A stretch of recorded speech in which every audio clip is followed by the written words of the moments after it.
Hello बच्चों, चलिए अपना क्वेश्चन पढ़ते हैं। एक बीटा कण के उत्सर्जन से इनमें से क्या उत्पन्न होता है? समस्थानिक अथवा समभारिक अथवा सम न्यूट्रॉनिक। तो इसकी सबसे पहले अपने देखिए मुख्य अवधारणा देखते हैं। मुख्य अवधारणा, तो यहाँ पे देखिए अपने को ये पता होना चाहिए कि बीटा कण उत्सर्जन क्या होता है, समस्थानिक, समभारिक और सम न्यूट्रॉनिक क्या है। इसके बाद अपने इसका पता है वो लगा सकते हैं। तो पहले अपने देखेंगे बीटा उत्सर्जन, बीटा उत्सर्जन, फिर अपने को यहाँ पे देखिए समस्थानिक, समस्थानिक, समभारिक, समभारिक और सम न्यूट्रॉनिक, सम न्यूट्रॉनिक, सम न्यूट्रॉनिक। ठीक है, इन सब के बारे में अपने यहाँ पे देखेंगे। सबसे पहले देखिए बीटा उत्सर्जन को अपने देखते हैं कि अपने पास क्या होता है।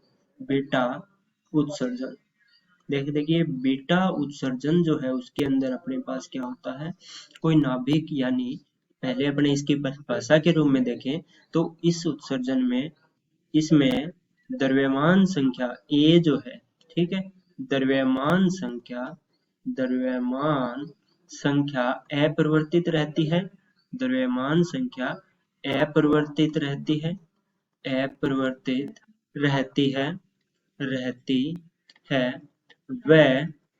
वह अपने पास क्या होता है, परमाणु क्रमांक, परमाणु क्रमांक जो है, परमाणु क्रमांक परिवर्तित हो जाता है, परिवर्तित हो जाता है, परिवर्तित हो जाता है। ठीक है, ये अपने पास बीटा उत्सर्जन में होता है कि द्रव्यमान संख्या है वो तो अपरिवर्तित रहती है और परमाणु क्रमांक है वो अपने पास परिवर्तित हो जाता है।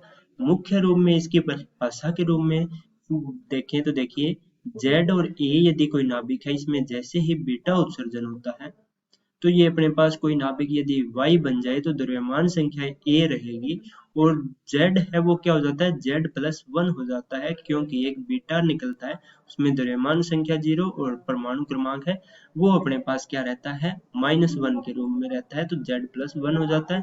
एक एंटी न्यूट्रॉनो निकलता है जिसका अपने पास नाभिक के ऊपर किसी प्रकार का प्रभाव है वो अपने को देखने को नहीं मिलता, तो ये बीटा उत्सर्जन में होता है। अब देखिए समभारिक, समस्थानिक और सम न्यूट्रॉनिक की अपने बात करें तो देखिए सबसे पहले देखिए समभारिक। ठीक है, समभारिक में क्या होता है, A जो है द्रव्यमान संख्या, A अपने पास क्या रहती है, समान रहती है। वह Z परमाणु क्रमांक, परमाणु क्रमांक, ठीक है, Z से अपने इसे लिखते हैं Z भिन्न हो, भिन्न हो तो वे परमाणु, तो वे परमाणु, वे परमाणु समभारिक कहलाते हैं। वे परमाणु क्या कहलाते हैं, समभारिक कहलाते हैं। ठीक है, ये अपने पास समभारिक के रूप में हो गया। अब अपने बात करें समस्थानिक के रूप में, समस्थानिक, तो समस्थानिक में अपने पास क्या होंगे, ए जो है वो क्या होना चाहिए, ए तो भिन्न होना चाहिए, ए भिन्न भिन्न, वह जेड अपने पास क्या हो, समान हो, जेड समान हो, वे परमाणु, वे परमाणु, वे परमाणु समस्थानिक कहलाते हैं। वे परमाणु क्या कहलाते हैं, समस्थानिक कहलाते हैं। ठीक है, ये अपने पास हो गए समस्थानिक। और सम न्यूट्रॉनिक की ओर बात करें, देखिए सम न्यूट्रॉनिक क्या होते हैं, सम न्यूट्रॉनिक वे परमाणु, वे परमाणु जिनमें, जिनमें न्यूट्रॉन, जिनमें न्यूट्रॉन समान हो, न्यूट्रॉन समान हो, सम न्यूट्रॉनिक कहलाते हैं। ठीक है, अब देखिए किसी भी तत्व को जब अपने लिखते हैं, मान ले तत्व x है, तो इसके ऊपर जो लिखा होता है वो अपने पास क्या है, द्रव्यमान संख्या है, द्रव्यमान संख्या, नीचे जो लिखा होता है वो z होता है, इसे अपने क्या बोलते हैं, परमाणु क्रमांक बोलते हैं, परमाणु क्रमांक बोलते हैं। ठीक है, तो द्रव्यमान संख्या हो गई, परमाणु क्रमांक हो गई, स्मॉल n जो लिखा है वो अपने पास क्या है, न्यूट्रॉन संख्या है। तो ये अपने ने यहाँ पे सभी प्रतीक है वो लिख दिए हैं। अब देखिए बीटा कण में क्या हुआ था, बीटा कण में क्या हुआ, z परिवर्तित हो गया। यहाँ पे देखिए z था, दोनों की तुलना करें, यहाँ पे हो गया Z+1।